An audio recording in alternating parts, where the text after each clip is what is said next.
We're here at Create this week and recording some very special podcasts for Nation's Restaurant News. We're going to be interviewing 8 different executives from restaurants and also from the investor community to explore different themes for each of the chapters of the path to digital maturity.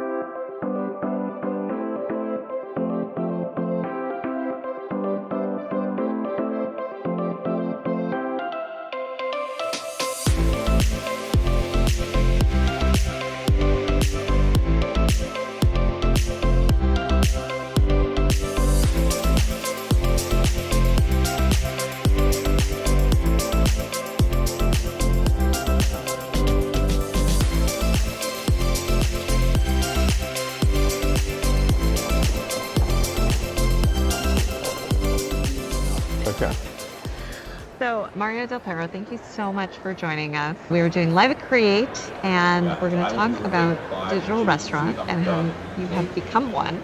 But you have a long history in the restaurant industry, creator of Mendocino Farms. Thank you for that. Co-creator with my wife, Ellen Chen. Yes. Big fan. Find good partners. I like to think I'm really good at finding good partners. Good. And now at Dog Food Group, you are creating and incubating food concepts as well as heavily involved in Goop Kitchen. Yeah. So we'll talk a lot about those things today. Can't wait. We are excited to spend some time with you. Yeah, thank you so much for having us. It's mutual. I have a deep appreciation for what you guys continue to do for the industry. So informative and so helpful. So appreciate your work. Well, our second book concludes really with saying where the future for restaurants may lie. And of course, that is why we're very keen to speak to you, sir, because in many ways, what you are building, we feel is a vision of what many restaurants are going to head towards in the future. Mm-hmm. Now, Dog Food Group, of course, invests in, incubates food businesses that are leading scalable concepts of the future.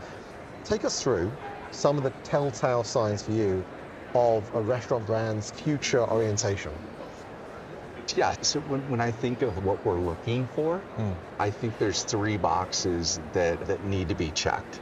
And the first one is that it actually understands the audience that it's communicating to, and it has a real, authentic voice with that audience.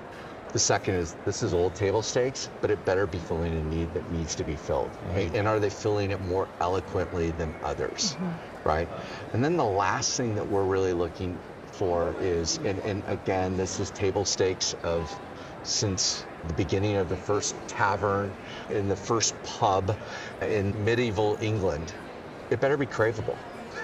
It better be differentiated. I mean, for brands that we're looking for, those are the telltale signs. There are quite a lot of chicken concepts out there today. There's quite a lot of brands that you could say are quite indistinguishable. Given the fact that you're behind a lot of things that are very distinguishable, what is it to be distinguished in the food space these days? Help us understand your kind of creative views on that. Yeah, and look, it can be more nuanced, but we could have all said, did there need to be another burger concept? But then Shake Shack came about, right? So it doesn't have to be that you've created this new type of food. And my partners and I have been students of the business and participating in both casual dining and fast casual dining. But even in the creation of Goop Kitchen, there were some great signs that were obvious. There are more movements that we're looking to identify. The first movement that was obvious was that, and this is pre-COVID, going into COVID, is that people are wanting more off-premise. Imagine DoorDash and Postmates, and for that matter, at the time, some of the other bigger players were starting to come on board. But the big deal for us was how do we actually take the digital brand to this next level? What is happening in the market right now that isn't working? And that's really how we back-end designed Goop Kitchen. So perfect movement is everyone wants better for you, but it better taste great. Well, what does that mean? Well, there's great indicators of places to learn from. I think Mendocino Farms is one, but Sweetgreens is another. There's actually a great concept that came out of LA called Tender Greens. So we had some really, really good premium fast casual players to look at. Now we asked ourselves, what would be the next generation of that? And we really were trying to design Goop Kitchen around that second generation of this premium fast casual. I love that. We would in the book define it as a digitally native brand. And by that we mean it was really born on the internet, right? Goop, first and foremost, was a brand on the internet, a site on the internet, right? And everything about it interacts with consumers digitally and is optimized for that digital experience, and then is fulfilled remotely. Yeah. So as you went through that design process, how did you make it truly digitally forward and have that be the starting point, as opposed to something which I think most restaurants are doing, that's tacking digital onto the side of the It's an afterthought. building. Yeah. Maybe we should do this, right? Almost like, should we do off-premise as a maybe? Completely, yeah. Can I go one step farther back, Meredith? I actually think that we were really looking at what wasn't working in the virtual kitchen space, because there's plenty of like reasons to want to get into it. I mean, think about it. Billions of dollars have been spent on infrastructure. We just saw the infrastructure not being used very well. So there's three things that we saw that were kind of hindering a lot of concepts from having like great success. The first one was most of them, whether it be the two players that we know about that we can leave unnamed, unless they paid for in-year sponsorship. No, they haven't, then they don't get the plug. But most of their kitchens were really built in a mom and pop way. Well, you build a mom and pop engine, you're going to get mom and pop sales. So the first thing that we were thinking of is you got to build an actual Ferrari engine if you're going to do Ferrari sales. So we need to reconceive. So even though they built these buildings, we don't think the kitchens are designed for the sales that are needed. All right.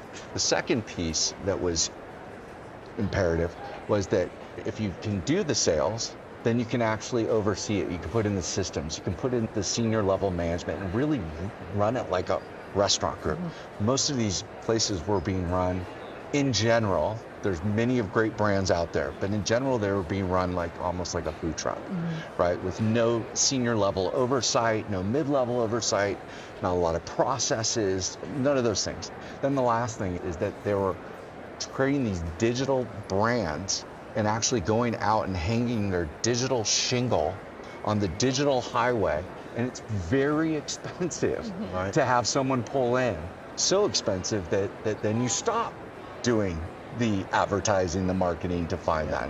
And that customer acquisition cost doesn't work. So it wasn't a genius move, but we had realized with our relationship with Goop that this is a brand that actually people, like they're purchasing and interacting on their iPhone. To your point, it's a digitally native brand. Now we just give them food. Yeah, the consumers are already there. It was not a leap. What kinds of things do they want to buy? It was not a leap. Yeah. It was not a leap at all. I love it. One of the things that which I think is worthwhile for our audience just to do is talk about Goop for a moment, because obviously the food is the hero, but there's a certain Gwyneth involved as well. Is that right? Take us through. Tell us about Goop. Well, you know, the things that I would point out about both Goop and Gwyneth, which I think are critical as people start to think about partnerships and navigating that. One is that while Goop is a lifestyle brand, it's known for its beauty products, it's known for its G label, it's known for its wellness. As a site, as a content site, and actually the very first email that Gwyneth sent out 15 years ago was actually restaurant recommendations. So most of the content that's most interacted with is around food. Gwyneth has a very particular point of view around food. She actually has 3 best-selling cookbooks. She has a 4th that completely delineate her point of view. And it is a bit unique. She does truly believe that like healthy food has to taste great. I mean, her phrase is, if something's not good, it's a bummer bar. You know what I mean? Like no bummer bars. And then the other aspect is, so I would say first and foremost that it is food credible. She has a real authenticity. There's a real point of view. It's not just putting her name at on all. Food. And the second one is she's completely our partner, and every single thing is tasted by her. Every single thing has to go through. We literally put the R&D kitchen next to her office in the Goop headquarters. She eats Goop kitchen more than I do. She has an incredible palate. We get tons of feedback. So she's a very, very integral partner, and everything is approved by her. So we really feel like, as far as watering down the product or that we would scale too fast, she is the protector of the brand, and we love that dynamic. That's amazing. So yeah, no, it makes it a lot easier to create because we've got like very tight guardrails.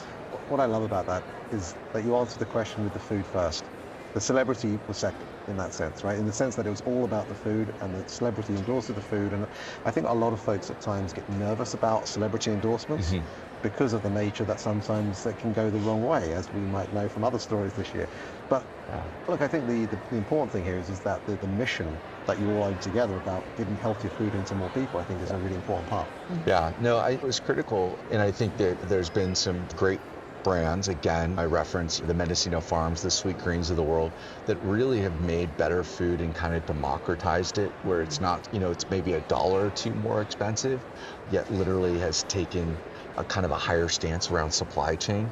It was important for us with the Goop Kitchen brand to still make it very accessible. It's only $1 or $2 more than Mendocino Farms and Sweet Greens. Right. And we've really kind of, we take it on the cost of goods side to make sure that we are over-indexing on the accessibility side, and I think it's boded well for us in building that relationship with our guests and widening, I guess, the birth of kind of the Goop brand, which has been known for having some things that are pretty expensive. Yeah. Right? We all live in California, and we know there are different dietary tastes across the country and the world. Does Goop work elsewhere, do you think? Well, we always like to say at Dom Food Group, like in everything that we invest in and everything that we incubate, we want to build an enormous amount of cheat code, right? That's like our little phrase. Now, that can mean a lot of things. With this brand, as Meredith eloquently pointed out, it's a digitally native brand. We can literally look and scrape sales of certain products from Goop to neighborhoods on where to put these restaurants. Amazing. That's what Starbucks grew initially, right? Remember, they were a coffee shipment business, and they looked at where the coffee was shipping to, Totally. and that is where they put the original stores. That's why they entered Chicago right after Seattle. It's a great call It's out. amazing, absolutely amazing that you're able to use the data in that way to figure out where you will be popular. Yeah.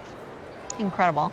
And how many locations are there now? So there's 5 locations now, so around the LA area, and we just entered Costa Mesa not more than a couple months ago. I am most familiar with that location because it is in my neighborhood. So again, thank you very much. I now have a Mendocino Farms and a Goop Kitchen. We built it for you. Within a mile of my house. That's fantastic. And of course, as soon as I saw that it opened, I ordered from it. Nice. Amazing. And I actually took an unboxing video of the packaging, which I'll post separately. But Very cool. I did that because it was really impactful. It was Thank amazing you. packaging. And it felt very much like I was receiving a gift. Tell me, as you thought about putting that packaging together, how did you make those choices? Why did you choose what you chose? Yeah. And then separately, we'll show people what it looked like. Yeah, so really we were a bit of a quandary because we don't have a brick and mortar. So how do you interact? How do you feel the brand, right? So we knew that in our packaging, there needed to be a lot of storytelling, a lot of representation of the brand's values needed to be articulated, some spoken, some unspoken. So that was step one, that we needed to do that. So all the way down to we had to find someone, apparently even if you have the most recyclable paper, the handle on the recyclable paper bags, the fancy ones, aren't recyclable. So we had to have a custom-made recyclable handle, which had never been done in the business. Wow. For as much as we could tell. So we had that was custom. The other big thing for us, and there was 2 pieces, was one is we knew that our guest was not going to enjoy that product for probably 30 to 45 minutes after it left our kitchen. So we needed to make sure that it wasn't like, will it still be good in 45 minutes was not the threshold. So we're going to eat it at 45 minutes. Is it delicious? And if it's not, then we need to actually re-engineer. So have you taken your food for a ride and see how it is 45 minutes? I wish that we had video of walking around in the middle of the pandemic, the Goop headquarters, of which we were like the only ones there, but literally jostling the bags. like as if we were a driver that didn't care. It's a top tip, everyone. And by the way, we don't think drivers don't care, but we were trying to go to the lowest common denominator of the angry driver and still actually then presenting it. And so we would do our final tastings, with Gwyneth. We're after 45 minutes of jostling. Wow.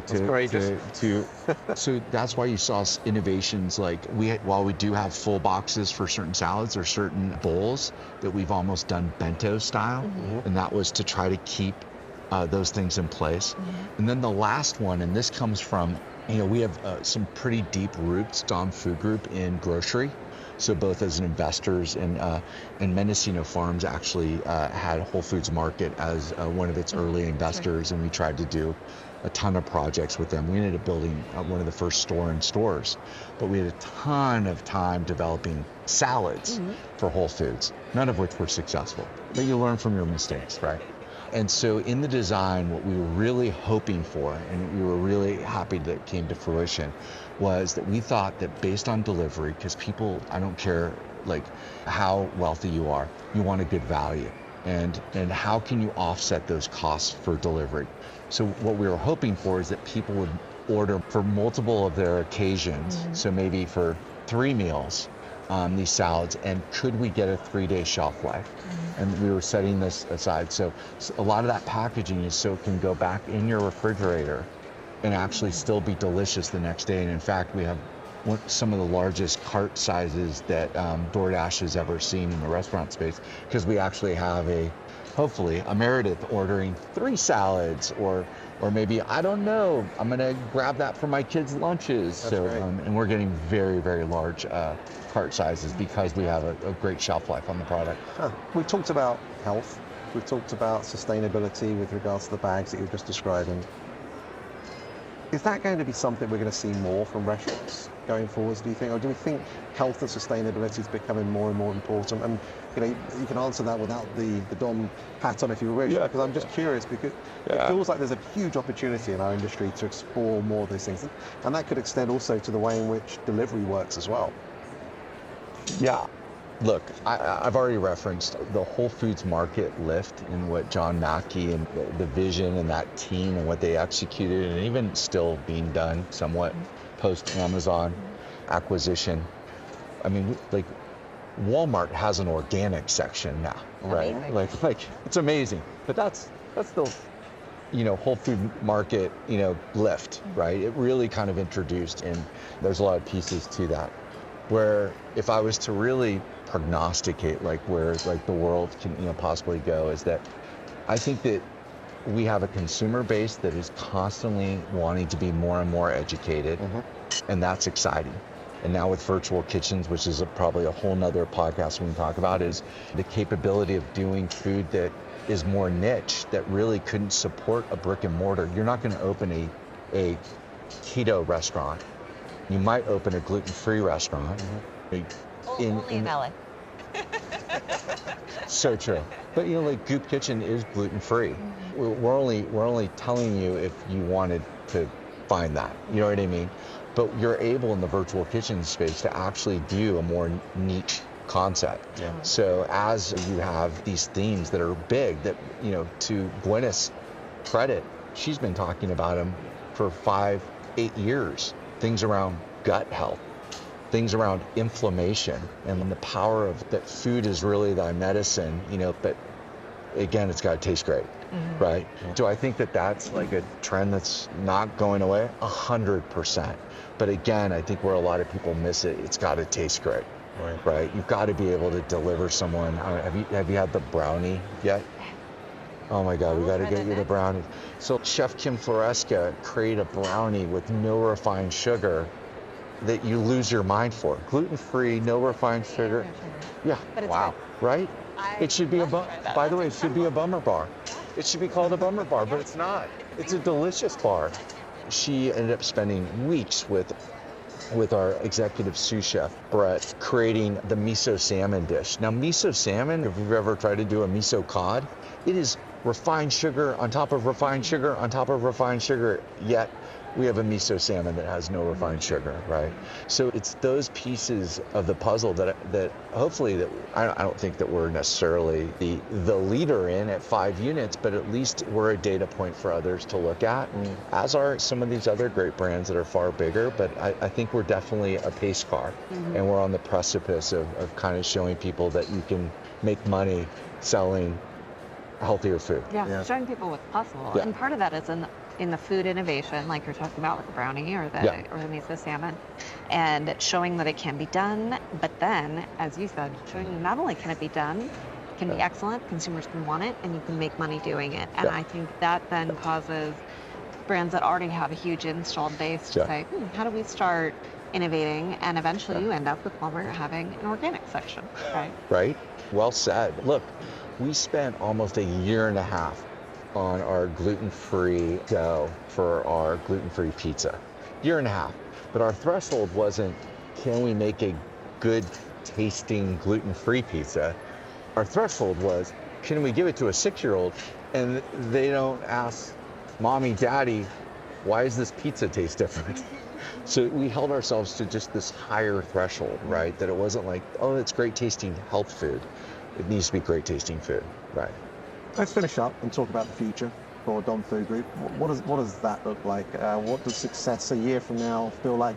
Where do you think you're going to be in 5-10 years from now? And is food innovation going to continue to be at the heart of the business, or are there other parts of the technology roadmap that get you guys excited? Yeah, we can talk at length. We have, I think, in one of my partners, one of the most progressive people in the digital marketing space, Nathan Tan, who now runs multiple digital marketing teams and multiple different brands. We have a partnership in a CPG product with a 150-year-old, one of the largest meat companies in the world, has done their first JV with our company because they wanted to create relevant food, and they've been able to reinvent themselves to stay in business for 150 years, which we could all wish that we could say that. So I commend them that they did their first JV deal with us. So what does it look like? At the end of the day, and you almost referenced this multiple times in your book, I think we're at one of the most unique spots in the last 40 years in the restaurant space. You have this convergence of restaurant and grocery that's fascinating. You have this unbelievable infrastructure that we've already referenced of virtual kitchens. You have this unbelievable infrastructure of delivery that's existing, and all of it is currently a bit of the Wild West. And we're now just learning things, right? It feels like that we're in the gold rush, and we've had the first wave of individual miners, and now actually you see more sophisticated companies starting to step in. I mean, looking what Chick-fil-A is doing in the virtual kitchen space is genius. The fact that they pulled out all their delivery drivers, and you don't know when you order delivery from Chick-fil-A, but it's coming from one of these virtual kitchens. Or Starbucks has created their thoughtful throttling, so 22 Starbucks are offloading extra delivery to the virtual kitchen space. This is now when you're starting to see the Levi Strausses and some of these other bigger players coming into the gold rush. So it's a really, really interesting time. We love being able to be on the forefront of that. I also think that this blending or blurring of grocery is fascinating. Looking at a concept which I would say only works in LA and New York, but it's untrue. Erewhon. Yeah, it's a grocery store, but it's what, 50, 60% prepared foods? That is a perfect example of blurring the lines of restaurant and grocery. What a great time that we're in the space. So what does it look like in 5 years from now? That I think that Dom Food Group, we're continuing to try to hire the best and brightest people, the thought leaders in each one of these categories to come join our team. And I believe that we'll be at the forefront of that, and hopefully with a bunch of our friends, because I do think that all ships rise with high tides. Wow. With that, I think we should bring it to an end. Thank you so much for joining us. We really appreciate it. We're big fans, and good luck to you and the rest of the team. Appreciate the business. Appreciate you guys. Thank you so much. Thanks so much. The Digital Restaurant Podcast is available for you to follow and subscribe wherever you listen to your podcasts. Watch us, rate us, and subscribe to The Digital Restaurant on YouTube, and follow along on all our social media digital restaurant channels. Thanks for listening.